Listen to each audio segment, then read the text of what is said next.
Là où nous sommes. Où nous sommes. Là où nous sommes. Une réflexion du pasteur Pierre Péchou. Lorsque de grands événements surgissent, qui affectent d'une façon ou d'une autre le monde entier, apparaissent souvent dans les médias des termes ou des expressions que le grand public découvre, redécouvre. Personnellement, j'ai eu ce sentiment durant la deuxième guerre du Golfe de 2003, avec l'expression de dégâts collatéraux, expression apparue en fait pendant la guerre du Vietnam dans les années 70. Aujourd'hui, avec la pandémie du Covid-19 et le confinement, je lis et j'entends beaucoup parler de distanciation sociale.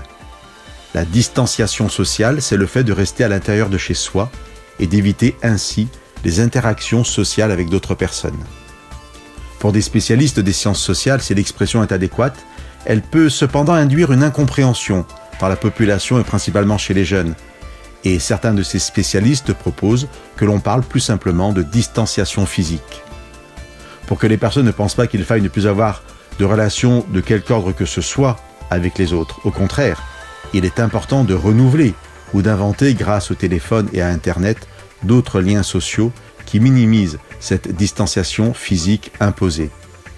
Donc, nous retiendrons dans l'expression de distanciation sociale simplement la distanciation physique visant à éloigner les individus les uns des autres. Mais de ce fait, beaucoup de personnes vont se retrouver seules.